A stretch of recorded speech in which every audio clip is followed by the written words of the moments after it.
لریب کو ابیحہ کی جانب بڑھتا دیکھ اسد پلر کے ساتھ پشت لگاتا نیچے بیٹھتا چلا گیا۔ لریب نے کانپتے ہاتھوں سے سامنے رکھے گئے وجود سے سفید چادر ہٹائی، پر چادر ہٹنے پر ابیحہ کا چہرہ دیکھ لریب تڑپ کر پیچھے ہٹی۔ ابیحہ کے چہرے پر تھپڑوں کے نشان کے ساتھ کئی جگہ سگریٹ کے جلانے کے نشانات بھی موجود تھے، جبکہ پیشانی اور ہونٹ سے خون نکل کر سوکھ چکا تھا۔ نہیں نہیں، یہ آپی نہیں ہے۔ آہان دیکھو، یہ آپی نہیں ہے۔ تم تو خود ہمیں مال چھوڑ کر آئے تھے۔ تم نے تو صبح آپی کو دیکھا تھا نا، یہ وہ تو نہیں ہے۔ لریب اذیت کی انتہا کو پہنچتے لڑکھڑاتے ہوئے اندر کی جانب بھاگی۔ جب اسد نے اٹھ کر لریب کو تھاما، منال بیگم تو ابھی تک آگے ہی نہیں بڑھی تھیں۔ یہ ابیحہ ہی ہے، مر گئی ہماری ابیحہ، درندوں نے نوچ کر مار دیا ہے۔ اسد شدت غم سے آنکھوں میں آنسو لیے چلایا۔ آپ جھوٹ بول رہے ہیں، پتہ نہیں کس کو اٹھا کر لے آئے ہیں اور کہہ رہے ہیں میری ابیحہ بھی مر گئی، انہیں کسی نے مار دیا۔ لریب اسد کو دھکا دے کر بولی۔ جب اسد نے آگے بڑھ کر بری طرح ہچکیاں بھرتی لریب کو اپنے سینے سے لگایا، اسد کے سینے سے لپٹ کر لریب کی ہولناک سسکیاں رات کی اس پہر پورے گھر میں گونجنے لگیں۔ لریب کو سنبھالتے ہوئے اسد کی آنکھوں میں بھی آنسو گرتے جا رہے تھے، جبکہ منال بیگم اب ابیحہ کے وجود سے لپٹ کر آہوزاری کرنے لگیں۔ آہان نے اپنی دونوں ہاتھ سرخ ہوتی آنکھوں پر رکھے۔ ابیحہ اپی اسے بہت عزیز تھیں، بلکہ لریب سے زیادہ تو وہ ابیحہ اپی سے اٹیچ تھا۔ وہ بھی اپنے آنسو نہیں روک پایا تھا۔ جس گھر میں کچھ دن تک شہنائیاں بجنے والی تھیں، آج ادھر صف ماتم بچ چکا تھا۔ کچھ دیر تک زریاب اور اس کی ساری فیملی بھی آ چکی تھی۔ اب آہستہ آہستہ لوگ جمع ہونا شروع ہو چکے تھے۔ صبح فجر کے وقت ابیحہ امیر کی نماز جنازہ تھی۔ ایسا کوئی طریقہ نہیں بچا تھا جس سے ابیحہ امیر کو درد نہ دیا گیا ہو۔ اس کے سارے جسم پر جگہ جگہ درندگی کے ساتھ سگریٹ کے نشان موجود تھے۔ لریب تو اپنی بہن کو دیکھ کر پاگل ہو رہی تھی۔ کاش وہ اس کو شاپنگ کے لیے نہ کہتی اور ابیحہ اس کے ساتھ مال نہ جاتی۔ زریاب۔ اسد نے زریاب کے کندھے پر ہاتھ رکھا، جو ابھی تک گھر کے اندر نہیں گیا تھا۔ اسد کے بلانے پر اس نے جلدی سے اپنے آنسو صاف کیے اور سرخ آنکھوں سے اسد کی جانب دیکھا، جس کی آنکھیں خود رو رو کر سو چکی تھیں۔ چلو زریاب، جنازے کا وقت ہو رہا ہے۔ اسد اس کا کندھا تھپتھپاتا گویا ہوا۔ آخر وہ ابیحہ کا بھائی تھا، کیسے نہ جان پاتا کہ یہ دونوں ایک دوسرے کو پسند کرتے تھے۔ اسد بھائی، میں نہیں جا سکتا، میں اسے بے جان کیسے دیکھوں گا، میں نہیں برداشت کر سکتا بھائی، میرا دل پھٹ رہا ہے، میں نہیں جاؤں گا۔ وہ اب تک اندر نہیں گیا تھا، نہ ہی اس نے ابیحہ کو دیکھا تھا۔ وہ کیسے اپنی متاع جان کو کفن میں لپٹا ہوا دیکھتا؟ اسے تو ابھی اپنی زندگی کو دلہن کے لباس میں خود کے لیے سجا سنورا دیکھنا تھا۔ زریاب اپنا سر ہاتھوں میں گرا گیا۔ زریاب کی بات سن کر اسد کی آنکھیں ایک بار پھر نم ہوئیں۔ زریاب، تم اس کے جنازے کو کاندھا بھی نہیں دو گے؟ اسد کی آنکھ سے آنسو ٹپکا۔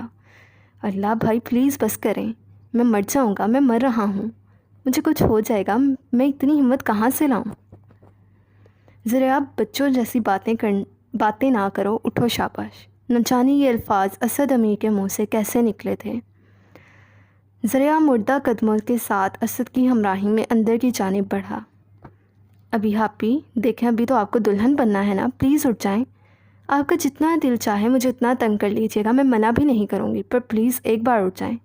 لریب ابیحہ کے پاس نیچے بیٹھی ابیحہ کو جگانے کی کوشش کر رہی تھی، پر ایک بار ابدی نیند سونے والے کہاں جاگتے ہیں۔ جب اسد کے ساتھ زریاب کو اندر آتا دیکھ بولی، دیکھیں آپی، اب تو زریاب بھائی بھی آ گئے ہیں، پلیز ایسے تنگ نہ کریں، آپ کو پتہ ہے نا ہم لوگ آپ کے بغیر نہیں رہ سکتے۔ اسد بھائی کو دیکھیں، وہ بھی آپ کی وجہ سے رو رہے ہیں۔ لریب روتے ہوئے بولتی جا رہی تھی، یہ دیکھے بغیر کہ اس کے الفاظ ادھر کھڑے ہر شخص کے آنسوؤں کا سبب بن رہے تھے۔ زریاب نے ایک نظر ابیحہ کے چہرے کی جانب دیکھا۔ اس کے منمونے چہرے پر تھپڑوں کے ساتھ ساتھ زخم اور سگریٹ کے نشان دیکھ زریاب کا کلیجہ پھٹنے کو تھا۔ ظلم کی انتہا کی گئی تھی، ان لوگوں کی روح تک نہ کانپی تھی، نہ ہی انہیں اپنی آخرت یاد آئی تھی۔ زریاب کا ضبط جواب دیا اور وہ بھرپور مرد بھرے مجمع میں اسد کے گلے لگ کے پھوٹ پھوٹ کر رو دیا۔ اسد بھی اپنے آنسو صاف کرتا، اسے حوصلہ دیتا خود سے الگ کر کے ابیحہ کی جانب بڑھا۔ جس گھر سے ابیحہ کی ڈولی اٹھنی تھی، آج اسی گھر سے اس کا جنازہ اٹھ رہا تھا میں نیند میں اور مجھے سجایا جا رہا تھا، بڑے ہی پیار سے مجھے نہایا جا رہا تھا۔ امیر صاحب اور باقی سب نے ابیحہ کا جنازہ اٹھایا۔ ہر جگہ کلمہ شہادت کی صدا بلند ہونے لگی اور ابیحہ امیر دوسروں کے کندھوں پر اپنا آخری سفر طے کرنے لگی۔ نہ جانے تھا وہ کون سا عجیب کھیل میرے گھر میں بچوں کی طرح مجھے کاندھے پر اٹھایا جا رہا تھا۔ جوان بیٹی کا جنازہ اٹھتے دیکھ منال بیگم کی چیخو پکار پورے گھر کو ہلا کر رکھ گئی۔ ہر ایک آنکھ اشکبار تھیں۔ تھا پاس میرا ہر اپنا اس وقت، پھر بھی میں ہر کسی کے منہ سے بلایا جا رہا تھا۔ جو کبھی دیکھتے ہی نہ تھے محبت کی نگاہ سے، ان کے دل سے بھی پیار مجھ پہ لٹایا جا رہا تھا۔ معلوم نہیں حیران تھا ہر کوئی مجھے سوتا دیکھ کر، زور زور سے رو کر مجھے ہنسایا جا رہا تھا۔ ابیحہ امیر کی جتنی زیادہ فین فالوئنگ تھی اس سے کئی زیادہ بڑا اس کا جنازہ تھا۔ اللہ نے اس کی آخری دعا قبول کر لی تھی۔ اس کو کفن نصیب ہو چکا تھا، اس کو باعزت دفنایا جا رہا تھا۔ کانپ اٹھی میری روح وہ مکان دیکھ کر، پتہ چلا جب مجھے وہاں دفنایا جا رہا تھا۔ رو پڑا پھر میں بھی میرا وہ منظر دیکھ کر جہاں مجھے ہمیشہ کے لیے سلایا جا رہا تھا۔ آخر کار ابیحہ امیر اپنے گھر والوں کو چھوڑ کر ضریاب کو ادھورا کر کے منو مٹی تلے جا سوئیں، پر وہ مری نہیں تھی، حق کی خاطر زندگی کی بازی ہار کر شہید ہوئی تھی۔ محبت کی انتہا تھی جن دلوں میں میرے لیے غالب، آج اسی گھر سے میں ایک پل میں بھلایا جا رہا تھا۔ ابیحہ امیر کو اس کے دائمی گھر پہنچا کر اب سب واپسی کا راستہ ناپ رہے تھے۔ رسم دنیا بھی عجیب ہے، جس شخص کے ساتھ آپ ساری زندگی رہتے ہیں آخرکار وہ شخص بھی آپ کو خود سے دور کرنے پر مجبور ہو جاتا ہے۔ زندگی میں تکلیف سہ کر اور حق کے لیے کھڑی ہو کر ابیحہ امیر تو اپنی آخرت کے راستے آسان کر گئی تھیں۔ پر سوچنے کی بات یہ ہے کہ ہم نے آج تک اپنی زندگی میں کیا کیا؟ کیا ہم نے کبھی یہ دیکھنے کی کوشش کی کہ ہمارے ارد گرد کیا ہو رہا ہے؟ کیا ہم نے کسی ظلم کو روکنے کی کوشش کی؟ کیا ہم نے اپنی صلاحیتوں کو صحیح طور پر استعمال کیا؟ آخر کل کو ہمیں بھی تو مرنا ہے، خدا کے سامنے ہم نے بھی تو جواب دہ ہونا ہے۔ ملائکہ جان، یہ بعد میں کر لیتے ہیں، پہلے کھانا بنا لو۔ آرس ملائکہ کو دیکھتے ہوئے گویا ہوا، سر وہ تو آپ خود بھی بنا سکتے ہیں۔ ملائکہ آرس کو گھورتے ہوئے بولی، پر اب مجھے تمہارے ہاتھ سے کھانا کھانے کی عادت ہو گئی ہے۔ آرس نے کہتے ساتھ اس کے ہاتھ سے گن لی اور سائڈ پر رکھتے اس کو پکڑ کر کچن کی جانب بڑھ گیا۔ عجیب انسان ہے، اتنا اہم مشن ہے اور ان کو کھانے کی پڑی ہے۔ ملائکہ صرف سوچ ہی سکی۔ ملائکہ غصہ پیتی کچن میں جا کر کام میں مصروف ہوئی۔ ملائکہ کا انداز دیکھ آرس نے لب دبا کر مسکراہٹ روکی۔ آرس کی نظریں ملائکہ کے سراپے سے الجھنے لگیں۔ سر، آپ پلیز باہر جا کر بیٹھیں۔ آرس کی نظریں مسلسل خود پر محسوس کر کے ملائکہ جھنجھلا کر بولی۔ آرس قدم با قدم چلتا ملائکہ کے پیچھے جا کر کھڑا ہوا۔ آرس کے قدموں کی چاپ محسوس کر کے ملائکہ بڑی پھرتی سے موڑی اور اپنے ہاتھ میں پکڑی نائف آرس کے دل کے مقام پر رکھ گئی۔ خبردار جو کوئی چھچوری حرکت کی، ملائکہ نے دباؤ بڑھایا۔ جب آرس اپنے دونوں ہاتھ اوپر کر گیا، کیا کر رہی ہو جان؟ بھری جوانی میں بیوہ ہونے کا ارادہ ہے؟ آرس ملائکہ کی آنکھوں میں اپنی شرارت سے بھرپور آنکھیں گاڑتا گویا ہوا۔ میں سچ کہہ رہی ہوں میجر صاحب، اگر آپ نے کچھ کیا تو میں بہت بری طرح پیش آؤں گی، ملائکہ آرس کی آنکھوں میں دیکھتے بولی۔ ملائکہ کے منہ سے آج میجر صاحب سن کر آرس بے اختیار ہوتا ایک دم اس کے ہاتھ تھام کر اس کو گھمائے اس کی پشت اپنے سینے سے لگا گیا، جبکہ ملائکہ کا نائف والا ہاتھ آرس کے مضبوط ہاتھ میں دبا اس کے گلے پر تھا۔ تو کیپٹن صاحبہ کیا کہہ رہی تھیں آپ؟ ذرا پھر کہیے گا؟ آرس ملائکہ کے کان میں سرگوشی نما آواز میں بولا۔ آپ باہر جائیں، آپ کی نظریں مجھے ڈسٹرب کر رہی ہیں، ملائکہ آرس کے سینے سے سر ٹکا کر بولی۔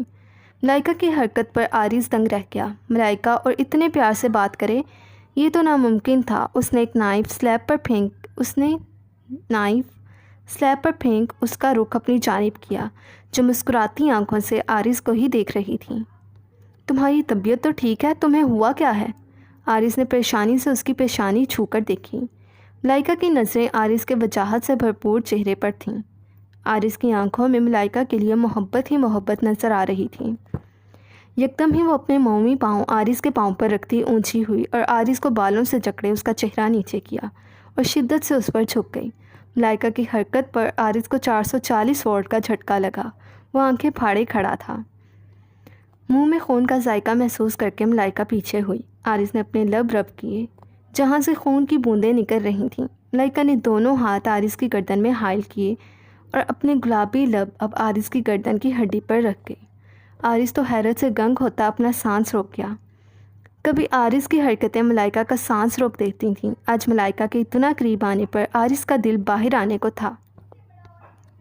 ملائکہ نے آرز کے دل کے مقام پر ہاتھ رکھ کر اپنا چہرہ اس کی گردن میں چھپا گئی۔ آرز کی تیز ہوتی دھڑکنیں وہ بآسانی محسوس کر رہی تھی۔ ملائکہ جان، کیا ارادے ہیں؟ آرز ملائکہ کو بالوں سے جکڑتا اس کا چہرہ قریب تر کیے بولا، آپ نے یہی سب کرنا تھا نا، تو وہ میں نے کر دیا، اب آپ جائیں اور مجھے کھانا بنانے دیں۔ ملائکہ ایک ادا سے آرز کو دور دھکا دیتی گویا ہوئی، تمہیں تو میں بتاتا ہوں، مجھ جیسے شریف انسان کے جذبات جگا کر کہہ رہی ہو دور رہوں؟ آرز ملائکہ کی جانب لپکتا اسے اپنے کندھے پر لاد گیا۔ آرز کی حرکت پر ملائکہ بکھلا کر رہ گئی۔ وہ سب پتہ نہیں کیسے شاید بے اختیاری میں ہو گیا تھا، پر اب آرز کے ارادے دیکھ ملائکہ گھبرا گئی تھی۔ او گاڈ، آرز چھوڑیں، کیا کر رہے ہیں؟ ملائکہ آرز کی کمر پر پنچ مارتی بولی۔ آرز ملائکہ کی بات نظر انداز کرتا روم میں جاتا اسے بیڈ پر پٹک گیا۔ جان، یہی تو میں پوچھنا چاہتا ہوں، تم کیا کر رہی تھی؟ آرز ملائکہ کی کلائیاں بیڈ سے پن کرتا اس پر جھک چکا تھا۔ میں؟ ملائکہ آنکھیں معصومیت سے گھما کر بولی، تم کیا حرکتیں کر رہی تھی؟ ملائکہ کا یہ نیا روپ آرز کو گھائل کر چکا تھا۔ وہ ملائکہ کے چہرے کو والہانہ نظروں سے دیکھتے ہوئے بولا، بس اپنے میجر پر تھوڑا سا حق جتا رہی تھی۔ ملائکہ اتنی معصومیت سے بولی کہ آرز تو ملائکہ پر ایک بار پھر دل و جان سے فدا ہو گیا۔ اچھا، اب یہ میجر اپنے کیپٹن پر پورے کا پورا حق جتائے گا۔ آرز ملائکہ کے گال پر انگلی ٹریس کرتے بولا۔ آرز قسم سے آئی سویئر پتہ نہیں کیسے ہو گیا، پلیز چھوڑیں، شہریار سر آنے والے ہوں گے۔ آرز کے تیور دیکھ ملائکہ کی جان ہوا ہونے لگی۔ جان، جیسے بھی ہوا ہے نیک کام ہی ہوا ہے، تم مجھے بہکا چکی ہو، میری شدتیں برداشت کرو۔ آرز نے کہتے ساتھ ملائکہ کا رخ بدلا اور جھٹکے سے اس کی فراک کی زپ کھول گیا۔ چھچورے میجر، دیکھو اب تم صحیح نہیں کر رہے۔ ملائکہ کی گھبرائی ہوئی آواز سن کر آرز مسکراتا اس کے کندھے پر جھکتا اپنی شدتیں لوٹانے لگا۔ اپنے کندھے پر جا بجا لمس محسوس کر کے وہ بیڈ شیٹ اپنی مٹھیوں میں دبوچ کی۔ ملائکہ نے خود ہی آ بیل مجھے مار والی حرکت کی تھی۔ اب آرز کی لمحہ بہ لمحہ بڑھتی شدتیں بھی اسی کو ہی سہن کرنی تھیں۔ وہ ملائکہ کو اتنے پیار سے چھو رہا تھا گویا وہ کوئی کانچ کی گڑیا ہو جو ذرا سی سختی پر ٹوٹ جائے۔ آرز رفتہ رفتہ اسے اپنے لمس سے مہکانے لگا۔ آرز کی شدتیں سہ کر کبھی ملائکہ کا سانس سینے میں ہی دب جاتا تو کبھی اس کی سانسیں تیز ہونے لگتیں۔ احان عیشا کو اٹھائے کمرے میں داخل ہوا۔ احان نے عیشا کے روئی جیسے وجود کو بڑے احتیاط کے ساتھ بیڈ پر لٹایا۔ وہ بیڈ پر عیشا کے پاس ہی ٹک گیا۔ احان کی نظریں عیشا کی خون آلود پیشانی سے ہوتی ہوئیں اس کے پھٹے ہونٹ پر گئیں۔ اب اس کی نظریں عیشا کے گال پر تھیں، جہاں ایک بار پھر اس کے مضبوط ہاتھ کا نشان چھپا ہوا تھا۔ وہ نرمی سے اس پر جھکتا اس کے گال، آنکھوں اور پیشانی پر اپنی مہر ثبت کرنے لگا۔ I am sorry baby girl, I am really sorry. میں ایسا نہیں کرنا چاہتا تھا، پر یہ سب تمہارے لیے ضروری تھا۔ احان اس کے بکھرے بال سنوارتا سرگوشی نما آواز میں بولا جب اس کی نظر عیشا کی شہرک پر پڑی، جہاں چاقو کے دباؤ کی وجہ سے خون کا ننھا قطرہ نکل کر اس کی سفید گردن پر چمک رہا تھا۔ وہ عیشا کی گردن پر جھکتا چلا گیا۔ نہ جانے کتنی دیر تک وہ عیشا کی گردن پر جھکا رہا۔ Please don't do this. Aisha کی بڑبڑاہٹ سن کر وہ سیدھا ہوتا عیشا کی جانب دیکھنے لگا، جو آنکھیں میچے ہوئے تھی، چہرے پر اب خوف کے اثار نمایاں ہونے لگے تھے۔ عیشا کا وجود اب بری طرح کپ کپانے لگا۔ نہ کرو، چھوڑ دو۔ ڈیڈ ہی کل ہم، اس نے مار دیا۔ عیشا بے ہوشی کی حالت میں بری طرح کپ کپاتی ہاتھ پیر چلانے لگی۔ احان نے ایک دم اس کے وجود کو پکڑا، اس کا بازو۔ عیشا احان کی گرفت میں مچلتی زاروں قطار آنسو بہاتے چیخنے لگی۔ وہ اب مجھے بھی مار دے گا۔ عیشا کی دہلا دینے والی چیخیں احان کے روم میں گونجنے لگیں۔ آنسو نکلتے تکیے میں جذب ہو رہے تھے۔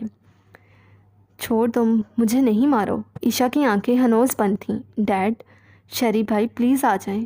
اس کا دل میرے اوپر اب وہ اتنی زور سے چلائی کہ احان کے پیروں سے زمین کھسکی۔ وہ عشا کو چھوڑے ایک دم اپنے موبائل کی جانب لپکا۔ ٹھیک 10 منٹ بعد ڈاکٹر اس کے روم میں موجود تھا۔ عشا اب بھی چیخ رہی تھی۔ اس کی کنڈیشن دیکھ کر ڈاکٹر ایک دم اس کی جانب بڑھا۔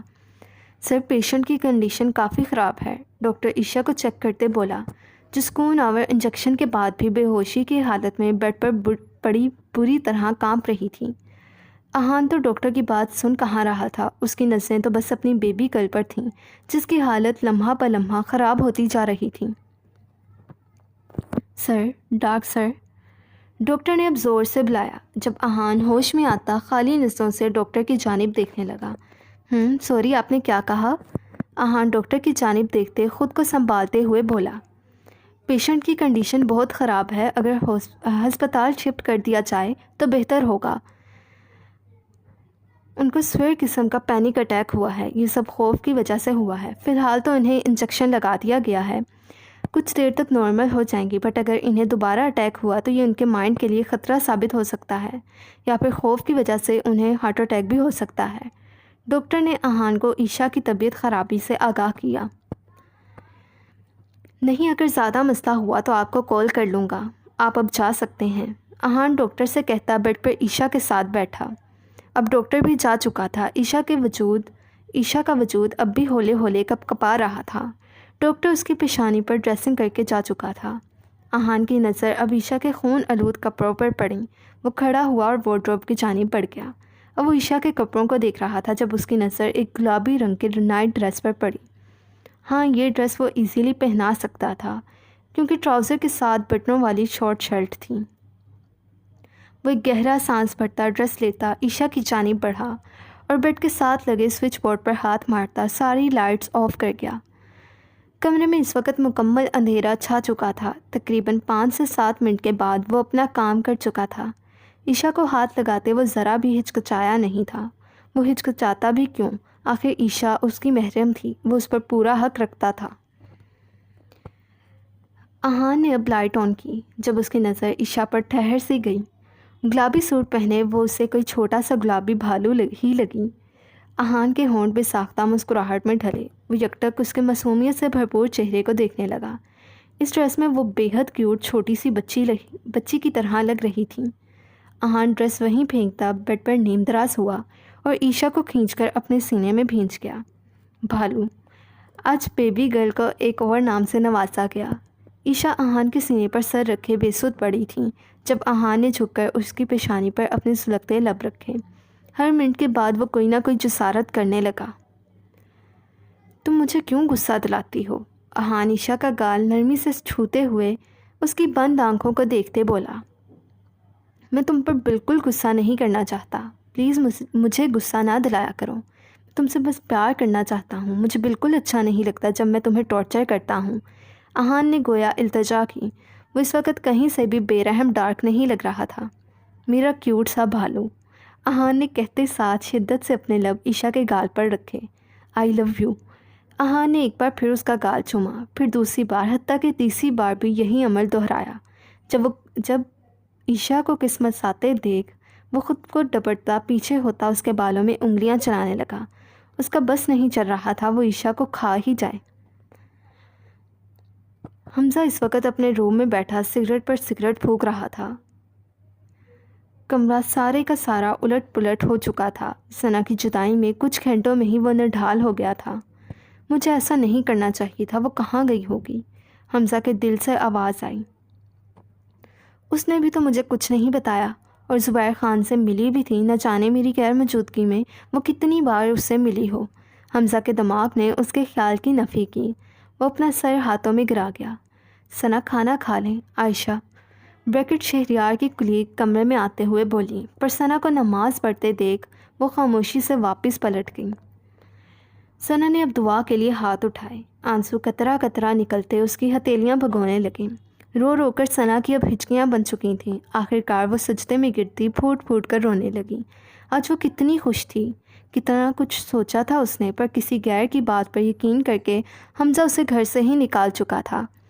ثنا خود کو سنبھالتی کھڑی ہوئی۔ اسے کمزور نہیں پڑنا تھا، اسے اپنا خیال رکھنا تھا۔ وہ اب اکیلی نہیں تھی، ایک ننھی جان اس کے اندر پڑ رہی تھی۔ سو خود کو سنبھالتی باہر آئی، جہاں عائشہ ڈائننگ پر کھانا لگائے اس کا ہی ویٹ کر رہی تھی۔ ثنا کی طبیعت ٹھیک ہے؟ عائشہ اس کی سرخ سوجی آنکھیں دیکھ کر گویا ہوئی۔ جی میں ٹھیک ہوں، ثنا نے مسکرا کر کہا۔ وہ اپنا تماشا نہیں بنانا چاہتی تھی۔ عائشہ کے کہنے پر اس نے زہر مار کر چند نوالے کھائے۔ عائشہ برتن وغیرہ رکھ کر اب یونیفارم میں مکمل تیار کھڑی تھی۔ ثنا آپ پلیز اکیلے رہ لیں گی نا، میری نائٹ شفٹ ہے۔